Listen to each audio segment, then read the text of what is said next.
This is Jeff Steitzer, and you're listening to the Xbox Expansion Pass. Double kill, triple kill, overkill, killing spree, killing frenzy, Kilimanjaro, kill-tacular, kill-pocalypse, slayer, brains.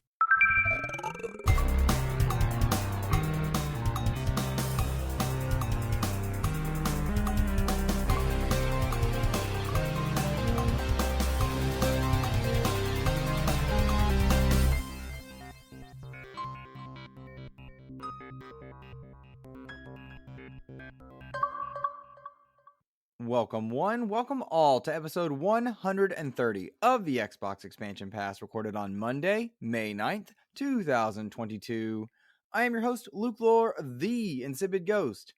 In this episode, we welcome Jampack Sam of Xhibition and Xbox podcast on to discuss the latest acquisition moves by Embracer Group to gobble up major players in Square Enix staple. Xbox continues to make moves in the cloud gaming market, and DRM is back in gamers' crosshairs as an Xbox network outage leaves thousands unable to play. Enjoy.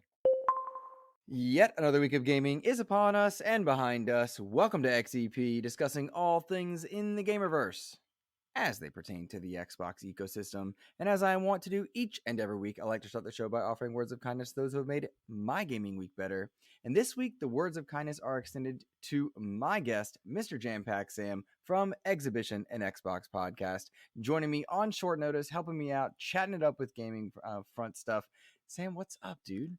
Not much, man. I'm very happy to be here joining you on a fantastic Monday afternoon. Lots of big news to dive into, but yeah, just ready to get into it and share the love of Xbox. Well, we're going to share the love of Xbox, and this is not your first time on XEP, but it would be absolutely terrible if we didn't take a moment and let you talk about Xhibition, what you're doing over there, how the podcast has grown, and just really how you're liking the monologue solo show, because as one who does it, it can be daunting. So how's it going over on Xhibition?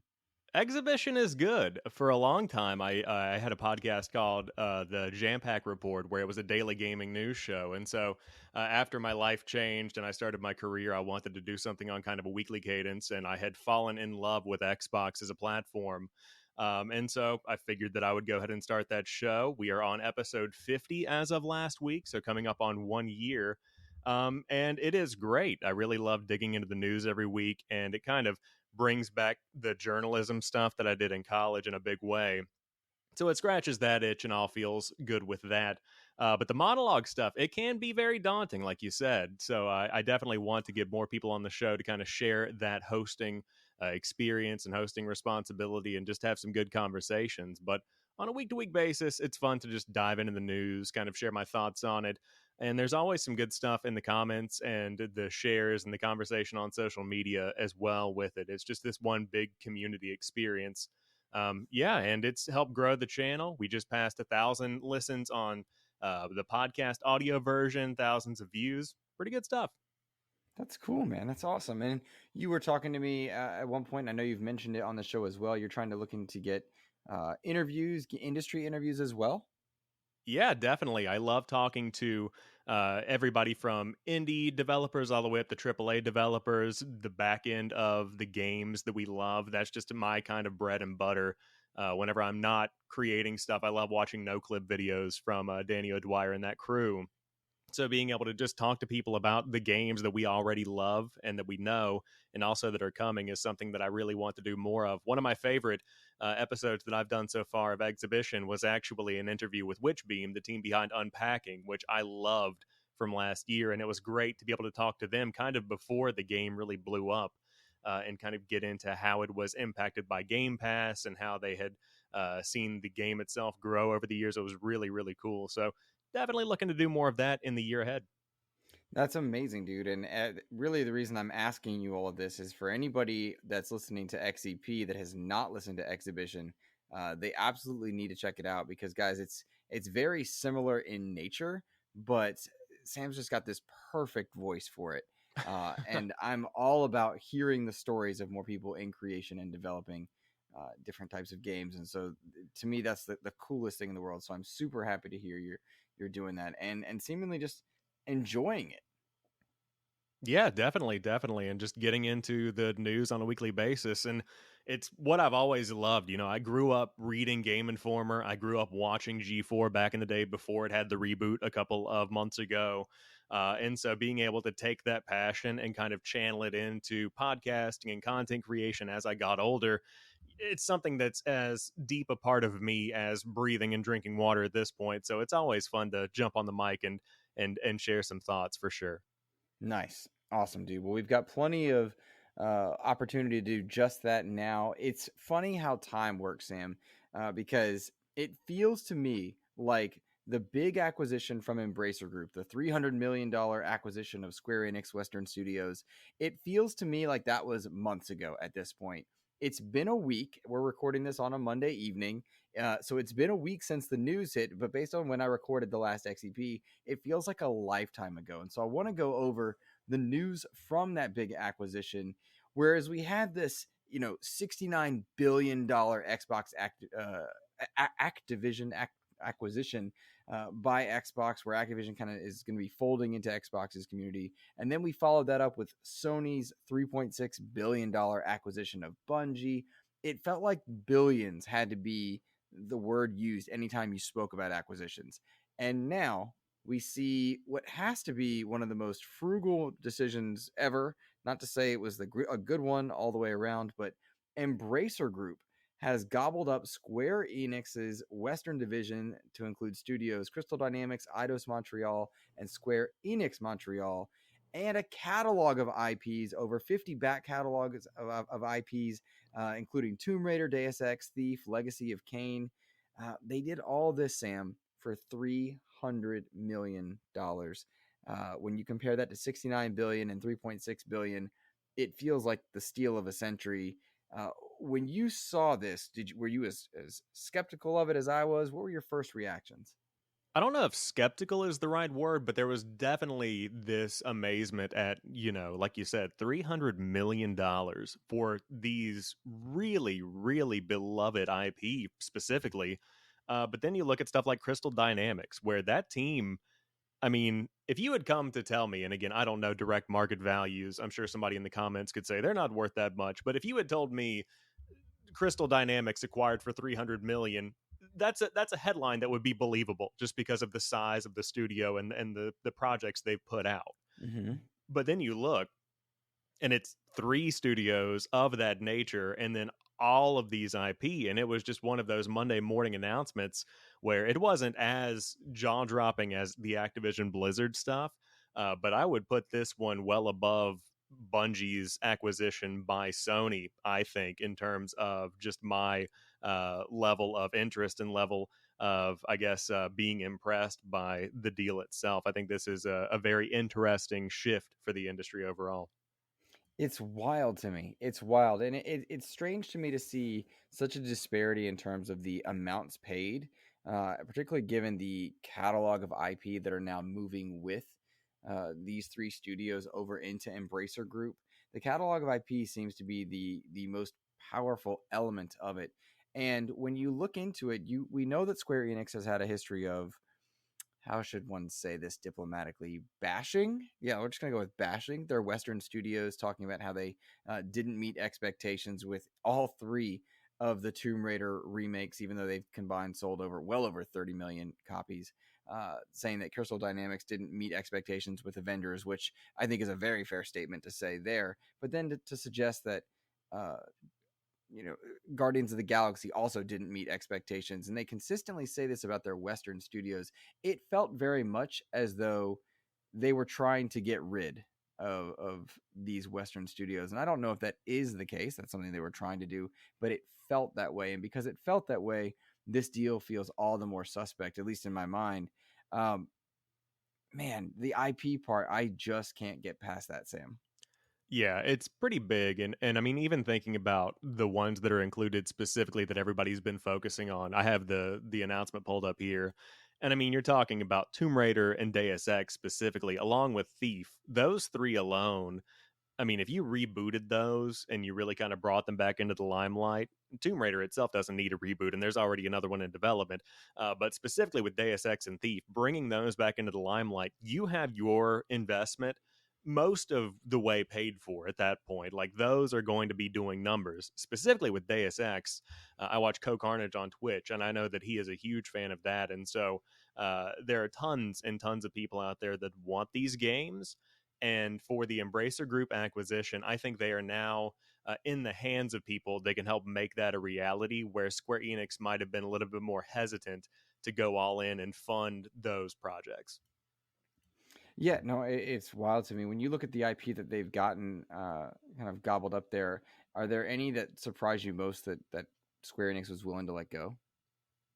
I mean, in particular, I think Tomb Raider is pretty wild to me, just because it's had such a good run in the past few years. I mean, we were talking about over the past 10 years, this rebooted trilogy has redefined Tomb Raider for a new generation. And for them to just be willing to let go of that does not seem like something that would be the go-to option. I don't know if that was somehow, massaged into the deal, maybe something like that.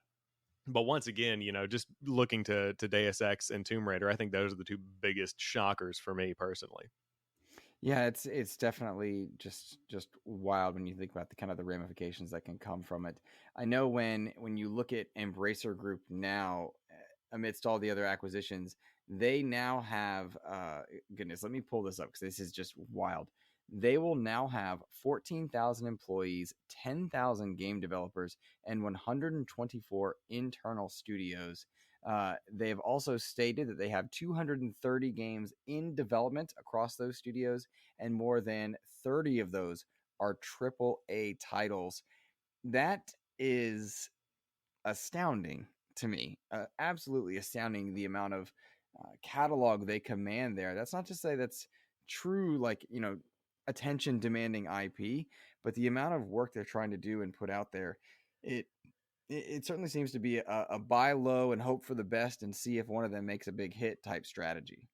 Yeah, I think that's pretty much what they're doing. And I mean, when I think about Embracer Group and I see their acquisitions, what I immediately think of are games like the Destroy All Humans remake, where is it going to be going head to head with Call of Duty this year? No, it's not in terms of sales.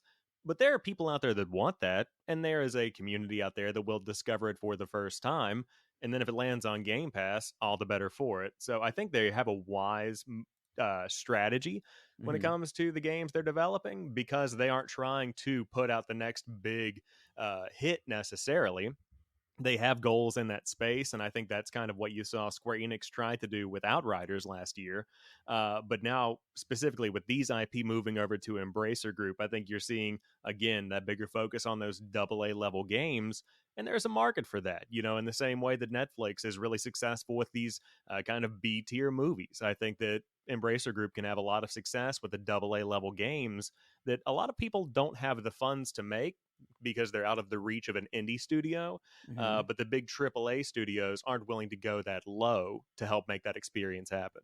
Sure. Sure. Okay, that's making sense. That does make sense, and I guess I understand the logic, but it does bum me out to see that Crystal Dynamics, who was building a relationship with Microsoft, who is working in tandem with the initiative to make the next Perfect Dark, who has been kind of seemingly massaging their way into a stronger Microsoft connection, particularly given the way their developers and the leaders of those studios at the initiative and Crystal Dynamics have worked together. I was really surprised to see that Microsoft didn't make a play for Crystal Dynamics if they were truly being shopped around. And my only thought possible here is that as they work to make the Activision deal go through, that's what's kind of putting the hold on other acquisitions, like one that would have been such a good fit. Yeah, 100%. I think that had they not been in the midst of this Activision Blizzard situation, they wholeheartedly would have gone after Crystal Dynamics. And of course, like long term, I really do think that Activision Blizzard is going to be worth the deals that they are missing. And I do think they are missing multiple deals, just my gut feeling here. But Crystal Dynamics would have been a really good fit. And long term, I don't know if they would have been their own studio or if they would have been kind of bundled into the initiative if the deal had gone through. I mean, we can kind of hypothesize all day. But I'm totally right there with you. I really do think that they would have been a part of Microsoft had they not been going through this Activision Blizzard situation. Yeah, yeah, and I'm bummed about it, I guess, on some level because it felt like a good fit. And I've long since felt like Crystal Dynamics, specifically of these three studios, has been continuously ostracized by Square Enix, who I think has struggled to work with their Western developers. That said, no slouch are the other two studios that are going in there. I mean, when you look at it, Eidos Montreal and Square Enix Montreal, they have put out tons of quality games, including Guardians of the Galaxy. And um, for them, when I saw Square Enix note that they felt like that one was a disappointment, I was just baffled because that game is genuinely wonderful. Yeah, for sure. I played it whenever it hit Game Pass. It was one of the first games that I had finished in full this year. And it really was impressive. I feel like Square Enix focuses solely on the cost of making the game versus the money it brought in. I Mm-hmm. don't think they look at the long term, we're building up this brand. We're going to make Guardians of the Galaxy Volume 2, like bringing that kind of longevity where you say, all right, we're putting the foundation down. It's not going to generate tons of revenue, but 2 and 3 could. They're looking more so at like, we paid this amount of money for the rights to use these characters, and this game only did X amount of sales. That's kind of where I think Square Enix is coming from. And when you approach games that they make and the games they've been making from that approach, yeah, you're probably going to be disappointed sometimes. Yeah, no, I have to agree. I have to agree, and I'm bummed out because I felt like they made good games. And when you make good games, I feel like you should be rewarded. But we know that business mentality doesn't always make its way through, and that's kind of a bummer for sure. Yeah, I think so. But I really do think that if they had joined Microsoft, yes, it would have been great. And I think Microsoft would have been a good home for them. But I don't think that Embracer Group is going to be. I would be much more concerned about Crystal Dynamics and these other studios had they been acquired by Tencent or something, or one of these big shops that could just pull an Activision Blizzard and kind of bundle them into another studio and make them focus on making gotcha mobile games or whatever ends up happening. I think that Embracer Group will treat them with the respect they deserve and give them a pretty good leash to kind of do their own thing and just fund these titles that they already like working on and that they clearly have a history of. I think this is just going to free them up, and hopefully they'll be paired with a publisher now that is allowing them to actually excel rather than being held back. You're right. You are right for sure. Now we got a couple questions in on this topic. Matt Without Fear wrote in. He said, obviously, he wanted to know our thoughts on the Embracer acquisition, which I think we touched on. But then he asks, do you think they might overtake Ubisoft given the latter's downward trend as the big go-to European publisher? So do you think, given Ubisoft's troubles, Embracer might step in and fill that role? I don't think it'll be Embracer Group. Obviously, we've seen the reports too about private equity firms coming in, and the Guillemot family is trying to, excuse me, forego any kind of big acquisition to have their studios be taken over. And Ubisoft is in a weird spot because they're so close to being good most of the time. Like they have some good IP there, but they've driven the Tom Clancy name in the world of gaming into the ground, from my opinion. Uh, Even with the Division 2, yeah, we saw that Season 9 announcement earlier today, I think. But it's the Division 2. It's more content. When it comes to things like Ghost Recon Breakpoint, Wildlands, those just haven't been good. Assassin's Creed is a really solid IP that they've got. But at the same time, how far does that really get you whenever you're still funding all of these other games? And I do think they've kind of fallen from grace in recent years. So an acquisition would not surprise me. I don't think it'll be Embracer Group. I don't think it'll be Microsoft. We see them hinting that they're working deeper with Microsoft, and you have Assassin's Creed Origins coming to Game Pass. So those conversations could tangentially happen, and something could come of that. But I think between the workplace issues that Ubisoft is dealing with right now, similar to what Activision Blizzard has, and a failing catalog of IP for the most part, that's a big pill to swallow for anybody that wants to get financially involved. I mean, you really have to want those IP. You really have to want these teams. And even then, you have to get in there and clean up a huge mess, which is exactly what Microsoft is going to have to be doing with Activision Blizzard as well. And I think that few people are really willing to take that on for the potential reward which is, you get Far Cry and Assassin's Creed, and both of those are getting kind of antiquated in the general gaming eye, I think. I think you're absolutely right when you talk about the antiquation element of it, and Ubisoft is becoming somehow less and less relevant, despite putting out some pretty good titles in the past few years. The problem is the antiquation of those IP that they do put out. I have kind of halcyon memories of Assassin's Creed Origins and even Odyssey, thinking like, man, Ubisoft is back. They fought off Vivendi. They're putting out quality content, and it just feels like it's gone by the wayside yet again. I mean, they've damaged the Tom Clancy name, to your point, so many times over that I don't even know what Tom Clancy means in the gaming space any longer. It's certainly far gone from the days of Ghost Recon Advanced Warfighter, or even the Splinter Cell series. They're just gone. And I mean, you look at how many games have been announced and canceled from Ubisoft. I mean, I'm thinking about, was it Ghost Recon Frontline most recently? Just getting rid of that. They took the Tom Clancy branding off of X Defiant. It's just so confusing to see what it is that the Guillemot family and Ubisoft are trying to do over there, that it feels desperate. Yeah, it does. I think that the thing that's bothered me in recent years about Ubisoft is they have a lot of these cookie cutter kind of experiences, and that's not to be a dig, because those kind of experiences can be good, but like they've got the Far Cry formula where everybody's talked about it, where you go up to the top of a mountain, you wing glide off, you land on a radio tower, you scan the area, you go kill a base of bad guys, and you move on, and you repeat that cycle over and over again. And it's similar with Assassin's Creed, with the Division. That's kind of hit a cadence as well. And now you see that, where you've got these cookie cutter games, and then you have them trying to chase trends and find something new. You have Hyperscape with the Battle Royale. There's a new Battle Royale coming out this year that may or may not have NFTs involved, which is the worst combination you could possibly have right now. Big time. You've got the Tom Clancy's X Defiant, which is like a Valorant team-based Call of Duty clone thing that whenever the beta test came out, no one really was super hot about, from what I understand. And so you've got chasing trends in cookie cutter games. There's nothing authentic except for Assassin's Creed at this point. And even that, we've had Origins, we've had Valhalla, we had Odyssey. Those are all three basically the same game with a new coat of paint on it. So something new has to come, Yep, you're exactly right. I couldn't agree more, and I hope to see that Ubisoft has manages to figure it out. But I go back to the original question and say, I don't think Embracer is going to take that role, kind of being that go-to European publisher, but there's no doubt that they've got an opportunity to, as Ubisoft does struggle. We also had a question in the acquisition territory, Sam, from Todd Oxtra, and he writes in saying, with WB looking to sell off its studios but keep the IP, could we see Microsoft forge a relationship with WB? Xbox gets talented studios, and Microsoft gets a long-term license for WB properties. Xbox studios could have a field day with those licenses. Sam, I'll let you go first on that one. I'm really curious as to how it all irons out, because obviously, correct me if I'm wrong, this is all happening because of the Discovery Warner Brothers merger, right?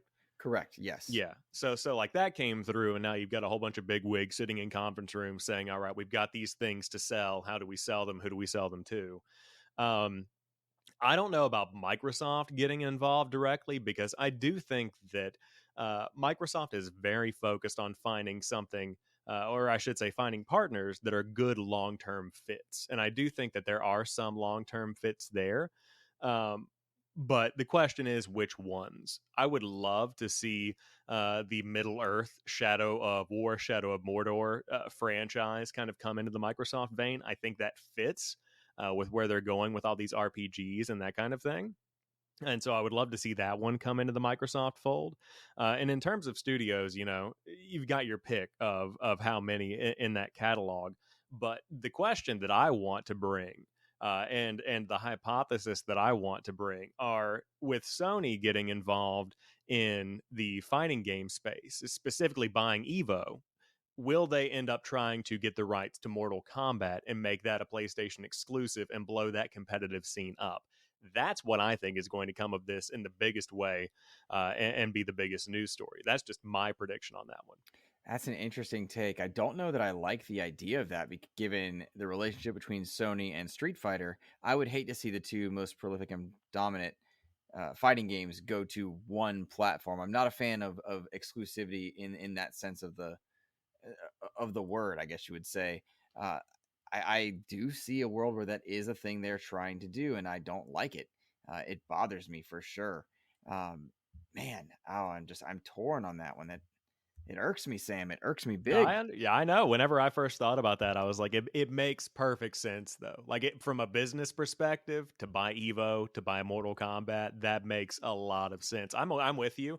I like things staying to the third party available anywhere you want to play, or as an Xbox fan, if it ends up being Xbox exclusive, that's great too. But yeah, for Mortal Kombat to kind of go to one team, kind of bothersome for sure. Yeah, yeah, no doubt, no doubt. For my money, Todd, to go back to your question there, uh, I think it's a bad deal for anybody to pick up one of those WB studios and then ask them to make more of the same kind of game and just license out. It's like, hey, WB, we'll buy the studio and then we'll pay you to make another Batman game. That feels very strange. So when you have those really talented studios like WB Montreal, like Rocksteady, and you're getting high quality talent and you can find a way to retain that talent so they don't jump ship, now that's a good thing. But then if you ask them to go make more of the same types of games they've been making, but you have to pay for the license, that to me seems like a bad deal. So as a matter of, what IP are you getting? Is it worth the talent that you're getting there? To me, I think NetherRealm is a no-brainer. You got to get NetherRealm and get the Mortal Kombat IP if you're going to snag them, because they are immensely talented and they've already got relationships as they work with Marvel and DC right now concurrently, which is a thing that's happening. I feel like Ed Boon said that before, but they're doing that right now with both. I would love to see NetherRealm get gobbled up, and my would hope would be that it wouldn't be Sony that snags WB Montreal or Rocksteady for the Batman license specifically, because again, my same point, I don't want, just like with Street Fighter and Mortal Kombat, I don't want Spider-Man and Batman to belong to just one platform. I think that would be unhealthy for the gaming industry. I think those games should all be multi-platform because those characters are special, and that's cool. That's a good thing. So I don't know, Sam. When I don't want WB going to Sony, and I don't really want them to go to Microsoft. But of the two, I would choose Microsoft for the sole factor of I don't want certain titles or certain genres to be occupied solely by one platform holder. Yeah, definitely. Definitely. When it comes to Rocksteady, the amount of talent that they bring is just on another level. And in a world where Microsoft gets the Rocksteady team and they can put them on something, if Sony is making Spider-Man and Wolverine, I would love to see Xbox be the home for the DC equivalent of that. Make a Superman game, make the Mhm. long-awaited Superman game, put Yes, that I've out. heard that's a thing. Who knows?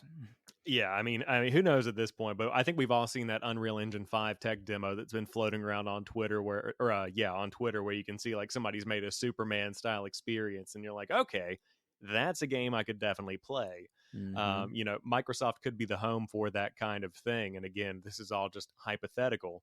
But there is definitely talent there that is in the market and that people will end up scooping up. The big question is, where do they end up going? I think it goes back to, from the Microsoft perspective, they're so enthralled in this Activision Blizzard situation that they, even if they have the cash, are going to have to pass on a lot of these deals just because it wouldn't hold up to industry regulations and investigations.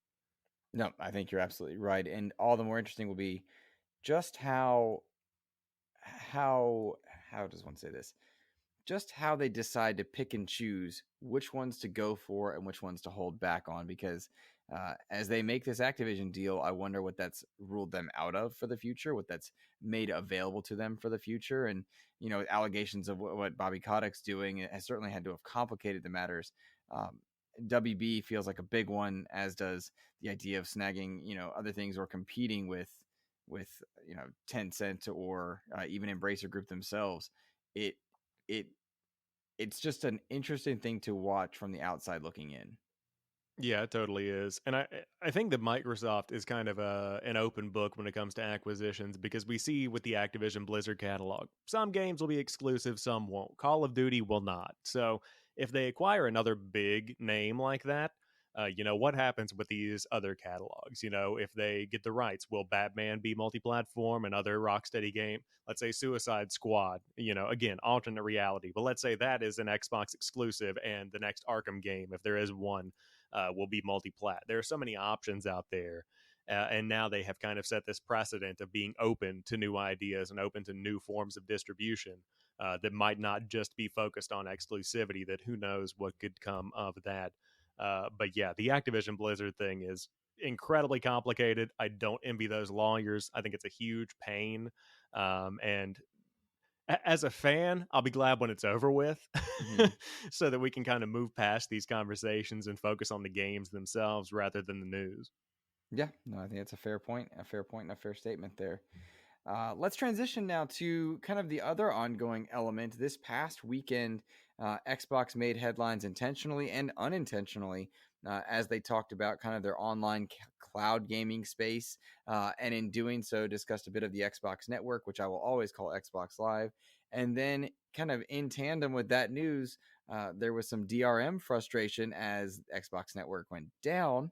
And a lot of people, thousands of players, couldn't access their games despite owning them and them being on a hard drive due to the always online connection. Let's start first, Sam, with the cloud gaming element. A big kind of deal was made about the idea that you can now play Fortnite via Xbox's gaming cloud, and you can do that on iOS and iPad, which is long been the case that you couldn't. You can now go to xbox.com/play and jump into Fortnite without a Game Pass subscription, without anything other than a login for Xbox Network, and you can just play for free. No device needed, and you can no special logins needed other than that, and you can do it on iPad and iOS, and that's a big deal. That seems pretty cool to me. Dude, it's very cool. Whenever I first saw that news, I was at lunch and I just opened up my laptop to see what was going on, and immediately this hits my feed.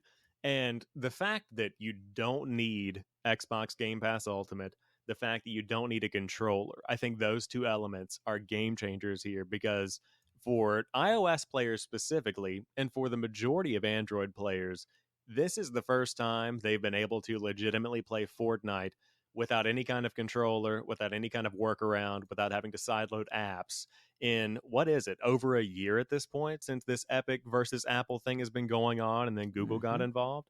Yep. And so being able to just dive in and play without any kind of restriction is not only something that's great for players themselves, but it's great for Microsoft because number one, it puts their network to the test. Number two, it gets more people invested in cloud gaming. And then it's like what I said on Exhibition. Whenever you get somebody with the foot in the door and they're over here playing Fortnite, you say, hey, we have Fortnite. We're glad you're enjoying it. What about these games? You can play all of these games. Do you have an Xbox controller? Plug that thing in. Start playing Halo. You can just kind of ease them into the Xbox ecosystem in the same way that Fortnite, as a free-to-play game, gets more people invested in ecosystems in general. So it's a win-win all around. Yeah, it's a big deal. Really cool to see. And then the kind of news about the long rumored puck that's out there, maybe the streaming stick, whatever you want to call it. It sounds like that might be on its way as well. That is exciting to me. That's really exciting to me. Yeah, definitely. I think that the technology behind the puck, I'm very curious about because it's almost there. We're on the cusp of something big. Stadia was not a bad idea. It was a good idea that was incredibly poorly executed. Uh, Cloud gaming is going to blow up. Will it be as big as console gaming or PC gaming overnight? No. But as the internet infrastructure across the states and around the world continues to improve, more people are going to be willing to jump in on this. Plus, it's expensive to be alive right now. So, to be able to say $15 a month or preferably a cloud streaming plan, which I think is coming for, let's say, $8 to $10 a month. And then you pay $25 for a streaming stick, or if you want, you can pay, let's say, $69.99. You get the streaming stick and the Xbox controller all bundled together for less than $100, you've got 2 months of Game Pass and this streaming experience, and you plug it into your TV and you're ready to go. That's what gets more people in the door whenever you lower the entry level cost of getting into gaming and getting into Xbox. Yeah, you're absolutely right.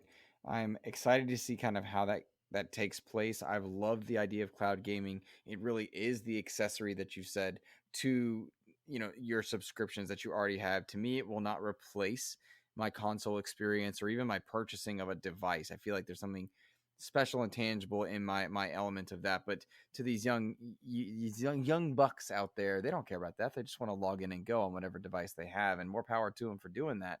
Um, I'm excited by the prospects that what that leads to the future in, but I'm also a little bit wary when things like this happen alongside news of what happened this past weekend, where thousands of people couldn't play games that they owned, that they purchased, that are even single player events due to an always online required connection, that DRM element that haunted the Xbox One's launch.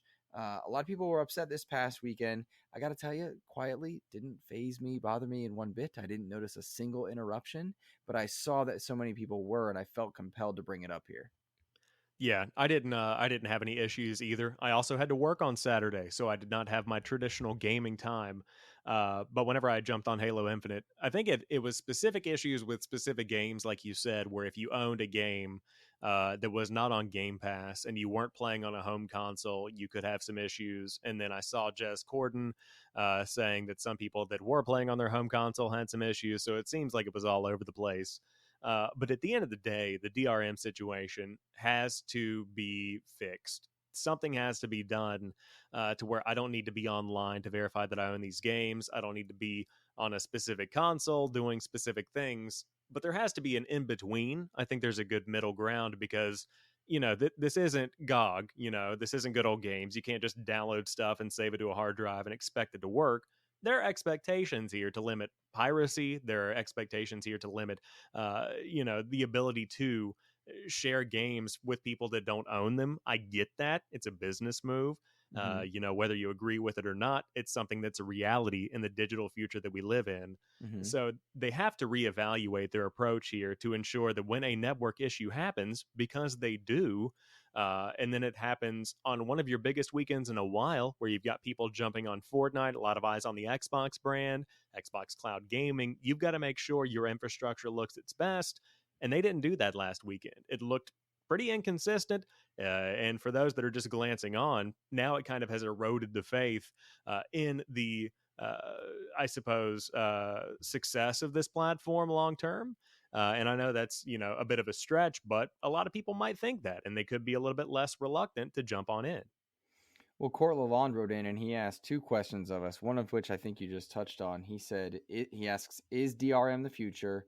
And did the last couple of days show us how anti-consumer it is? Sam, I'm going to push back a little bit. I don't think DRM is necessarily anti-consumer. I think it can be implemented far better than it perhaps is. Maybe the amount of time required for an online check-in to a single-player game could be adjusted, to make sure that it's not pirated or whatnot, and that your home console is being actively engaged with the network. But if it's a single-player game that you've purchased, the DRM should be very different than, say, a game that requires you to download updates from a server from time to time or get network feed information. It doesn't feel anti-consumer to me as a premise, but the practice that it's currently being used in does feel anti-consumer. Yeah, 100%. And it really makes me, in a way, I love physical games, and I totally understand that they're just discs that connect to the network and verify in the same way that it's a digital code, and it would. I understand the utility of it, but I love buying physical, and I just wish that, much like the Switch cartridges that Limited Run Games makes, that some of these discs just had the single player content on them, and you can just play them outright rather than having to verify ownership and go through the whole rigmarole every time. Mm-hmm. But yes, I totally agree with you. The DRM is not necessarily bad in nature, but it's very bad in the way that it's currently utilized. So being able to reevaluate that and figure out a better way to deliver these games to people in a secure way that doesn't compromise your business, doesn't compromise the network itself, the store experience, anything like that. should definitely be looked at. And they've got to figure this out. Because the digital future is here. It is now. And if you have issues with this in 2022, you are unequivocally behind in the game. Fully agree with you. And for Court asking if DRM's the future, to your point, Sam, it's now. It's part of it. It's just what it is. And it makes sense, especially when we talk about this topic immediately after referencing the cloud gaming initiatives. It is now. It's not the future. It is now. And I don't think it's inherently bad. I think it can be implemented poorly, as we just saw. Sam, Halo Infinite Season 2 has launched. Lone Wolves, people that are diving in on Xbox and Steam and everywhere else that they can access Halo Infinite, they're jumping into Halo Infinite. They're trying this new season. Have you done so yet? Oh, yeah. Yeah, I've been spending a lot of time with Halo Infinite. I have been bouncing back and forth between Halo Infinite Season 2, a little bit of Dead Space 2, a little bit of Trek to Yomi. And so when it comes to my Halo Infinite experience, I am currently a level 11 with the Battle Pass and a level 6 with the Event Pass, to put it into perspective. No, that's amazing. I think, level 18 on the Battle Pass, and I've finished up the Interference Battle Pack. Look at this guy over here, just going hard, man. Dude, what are you going to do for the next 5 months after you finish this thing, huh? What are you going to earn? Oh, gosh, I don't know. You're so right. That's the problem. I'm terrified of it. Tell you this right now. I love a lot of Season 2. I've got a lot of thoughts. I wrote down handwritten notes on it. And I'm going to share those with you, and then you feel free to you pick apart my thoughts real quick, okay?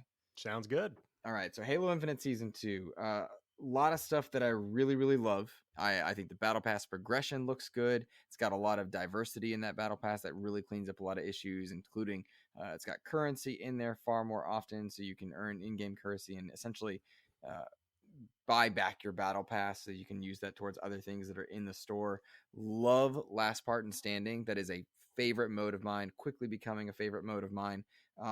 Think it's a really cool premise, and I hope they build upon it. It's very Battle Royale light, but if you're not necessarily good at Battle Royales, you can still have a good time in there because you get 5 lives. Some very cool stuff in there. I think the 2 new maps that have been added, fantastic, and love them. But I have a lot of problems with some of the things they've done in Season 2, and it's not the Halo elites out there that are like, oh, they fixed mantling to where you can move it on a 0.3657 scale slide. Shut up. None of us are that good. All right. None of us are playing Halo esports, although, by the way, it's really fun to watch those guys play. They're amazing. But, that can't be the core game. It's got to be approachable, and I feel like they didn't really damage any of that stuff. But, Sam, here's my but here. There's a lot of vaulted armors and armors that you can't access and things that are shown to be in the game but that you can't buy because the store is so sparse in what it shows. Despite now having an entire season's worth of things that you can buy, there's tons of stuff that you can't have access to, including things that were said to be in Season 1 that weren't. And I'm thinking about Noble One's shoulder or arm guard. That's not in there. And their whole premise of Season 1 and Halo Infinite's multiplayer element was that you would never have FOMO. You could always go back and unlock things. And their store is so sparse that you can't do that. And that bums me out. So I think we need more and faster store rotations for different elements of the armors there. Sam, why is there no PvE? This game's so cool. This game's got great mechanics. There's no PvE. There's no mode where I can battle against Marines or with Marines. There's no firefight. There's no mutual objectives for me and my buddies to just go in and co-op blast. Why not throw some AI in there? Is there bot matches? Can I get some bot matches? Why not that? And then, vehicles. Big team battle's dope, but I want cooler vehicles in there. More tanks, more wasps, less gun gooses, less the little chopper bike things that only 6 people enjoy riding around in. There's so many great things here, and yet, Sam, some of it just misses the mark. I don't know. I ranted briefly. What do you think? I think that I'm pretty in line with where you're at. I think Halo Infinite Season 2, let me back up and say that currently Halo Infinite is in the best spot that it's been in since it launched. That is true, despite my anger. Yep, and so I feel the same way, where I have my frustrations, and I've been pretty vocal about them on YouTube Shorts. I've been pretty vocal about them. I've been vocal about them on Twitter. But at its core, Halo Infinite is in a pretty good spot, and it will continue to get better. When it comes to Season 2 right now, I'm totally in agreement with you that I love Breaker. I love Catalyst. I've only played a couple of matches on Catalyst, but I'll immediately tell you that's one of my favorite maps in the game so far. Very good map, very well designed, and I'm looking forward to playing more of that. But one of my biggest issues is the fact that it's not in rotation that much, which is mind boggling to me. Like, I know that it's one, but increase the percentage that people get that for at least a week or so that people can get in there and experience it. But to your point about cosmetics in the store and the battle pass, I love the fact that currency is in the battle pass now. That's great. Following in the steps of Fortnite, where you can earn back that battle pass. And so one $10 investment could potentially get you the next 20 seasons of Halo Infinite, which is awesome. But I agree where there are just all of these cosmetics that you look at and you can see. But the question is, when can I unlock those? And I get that it's a free to play game, and I get that it's designed to force me, entice me to come back every week, and like check out the new store rotation, check out the new weekly ultimate reward. And I do that. I'm a sucker for that system. I do it for Halo. I do it for Battlefield. There are plenty of other games that have that element out there. But I do wish that there was at least more transparency of, if not now, when. Like if I can't unlock this shoulder armor, when can I get it? Right. Just being able to have some kind of timeline, or kind of like what Master Chief Collection did with the 20th anniversary rewards back in November and December, where you can see, okay, this is going to be available in 3 weeks. This is going to be available in 4 weeks. And I suppose that takes an element of surprise out of it, and then people might not play until that specific week. But just being able to have a general idea of when and how I can unlock stuff would be nice. When it comes to modes, Last Man Standing grew on me. Immediately starting off, I hated it. I really, really did. Just because I don't have that skill level to dive in immediately on a new map, admittedly, without knowing the spawns and without knowing the player, how you navigate a map, the flow of the map. I jumped in, died immediately, like 3 matches, 4 matches in a row. But then I started getting better. I learned the guns a little bit better, and it forces me to play smarter, which then translates into me being a better player in Arena, which I thought was super interesting. So sorry, go ahead. No, that's good. I was just listening. That's all. Yeah, for sure. But Last Spartan Standing, super cool. When it comes to King of the Hill, I like what they've done with it. It feels very good. Big fan of that one. I'm looking forward to diving into Land Grab whenever that gets added to the game. But overall, I like where they're heading. I want to see more, I think, is really what it comes down to. And we saw in the Kind of Funny Xcast last week, Joseph Staten kind of hinting, hey, I like the idea of bringing back some of these classic maps. I think I should bring that up to the team. And it was a kind of, tongue-in-cheek way of saying, hey, that's kind of coming. So I personally think that this summer, if they can get that done by this summer, which again, I know is a pipe dream with the way this team has been putting out content, which is not meant to be a dig, just a reality. But if they could put out some classic maps this summer and say, hey, here are 3 classic maps coming to Halo Infinite today, and it launches in the middle of July, when all the kids are out of school, when everybody's got some vacation downtime, that would be a fantastic win that could catapult this game to the end of Season 2, which then would bring a new flow of content, hopefully hitting that 3-month cadence that they've been wanting to hit from the beginning. So, in short, Season 2, good start. More to be done. Looking forward to Season 3. Yeah, I agree with that as well, and I'm truly bummed. I've heard in the ether from the people I know that are at 343 that the question was asked if their battle royale or whatever their BR equivalent is would be ready for this summer, and I don't think it's going to be. But I did hear that the question was posed and asked. I'm very curious to see what they do have this summer, because again, it seems content light. They keep saying priority 0.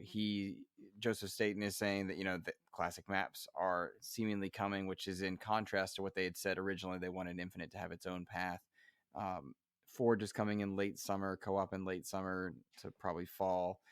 I'm anxious to see what the anniversary of this game has. I think there's a lot. Well, I've heard there's plenty coming for Season 3, and that will be kind of coinciding with the anniversary of Halo Infinite. That to me is going to be their big up. bring it all in. This is where anyone that hasn't tried it should jump in. Anyone that's left should come back. And I want it all, man. I want that battle royale. I want some of these modes to keep coming. I want the maps. I want the co-op. I want a PvE element. I want the promise of this game to deliver because the mechanics are so fun and there's just so much there. And I mean, if you look at Sea of Thieves, Apex, Fortnite, Destiny, how many of them had a rocky year one, but had a good foundation and were able to build on it, you know? Yeah, no, 100%. And I think that you see the team at 343 saying, we hear you, we like hearing feedback. And the fact that the community, whether it's on Reddit or on Twitter or in the Twitch chat, whenever there's a Halo Championship Series event, these people are vocally giving criticism of Halo Infinite, and it's valid criticism. But the team has said this, and I agree. If there had been no complaints, if there are no people talking about it, that's when you have a problem. This community around Halo Infinite is incredibly passionate. I'm a member of that community, as are you, and we want this to be awesome. And Halo Infinite, across the board, I mean, you have your, dissenters here and there, but ultimately it's a pretty great game. Like fundamentally, mechanics wise, it's awesome. Yep. And the maps and the content are solid too. We just want more of it. I think that's the biggest complaint right now. So if they can deliver on that in season 3 and really with this anniversary, like you're talking, that's when you're really going to be seeing something special, I think. Fully agree. Sam, I want to get to one more question before we wrap up the show. This one came from African Charles Jones writing in. He's one of my regular gaming buddies, and he is a fellow Batman fanatic, as am I. He says, Gotham Knights, recent rumors of 4-player co-op. What are your thoughts? Also, how much of a push should Microsoft make for WB Montreal? For context, any listener that is unaware, there was a store listing on the PlayStation Network that suggested Gotham Knights might be 4 players, whereas previously it was listed as a co-op game, and that was back when it was revealed in 2020. For my money, Sam, the idea that it's 4 players would certainly explain the internal delay that they had, but I don't know how that gameplay would fare to have 4 people playing an Arkham-esque style, even though it's not an Arkham successor, it is spiritually so. I'm curious to see how that would work out. I have no problems with it, but I can tell you, I was always planning to play this game single player. Yeah, 100%. I'm also planning on playing it single player. But I'm kind of in line with what some people on Twitter said, where the box art has always had 4 people on it. I always kind of assumed it would be 4 people, 4 players. Did you really? Yeah. I always kind of assumed that it did. Now, I didn't sit down and think deeply about it mechanics wise, but just based on marketing materials, I'm like, well, if you have 4 players on the cover, probably going to be able to have 4 people there, ready to rock. I think that it could work. I think that it's less about having 4 people facing enemies in the same size as what we saw in Arkham Knight, and more so building out enemies and fights around having potentially 4 people there and kind of making a scalable experience where it fits 1 player, but it also fits 4 players. And I think that it could be cool to have a squad of crime fighters out there running around and beating up baddies. I think that would be pretty cool, especially if you have a regular squad you run with, where you can say, hey, you 3 guys want to jump on and, go fight crime with me. I think that sounds neat. It sounds neat. It sounds like from when you and I are recording, less than 24 hours from now, we're going to see gameplay. As the Gotham Knights Twitter handle came out and said they were showing something tomorrow. I'm super excited about it. We've had one of the voice actors on the show, Incrizia Bajos, who plays Renee Montoya. We had one of the senior game designers on the show, Osama Dorias, who at the time was a member of that team and has now since moved on. I'm so excited for Gotham Knights. That is my most anticipated game.